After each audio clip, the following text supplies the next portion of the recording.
هحط البنات الأربعة كل واحدة فيهم عصير سحري وأعمل لهم مفاجأة بمناسبة عيد ميلادهم. يا بنات يا بنات يا حلوين، انتوا فين؟ أنا جبتلكوا العصير، ولكن العصير ده مختلف عن أي عصير لأن فيه مفاجأة.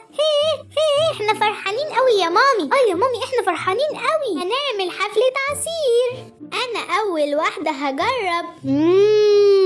واو، أنا بقيت فراشة وبطير. أنا مبسوطة قوي، بقيت فراشة. استني يا لولي، أنا كمان هجرب.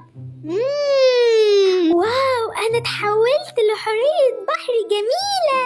الله، شكرا يا مامي. هجرب أنا كمان، يا ترى العصير أخضر ده يحولني لإيه؟ واو، بقى عندي ديل طويل زي الجن السحري. استنوا أنا لسه هجرب. هو أنا رحت فين؟ هو أنا في حد شايفني؟ الحقوني يا أصحابي، أنا اختفيت خالص. اكتبولي كومنت بسرعة عشان أظهر تاني.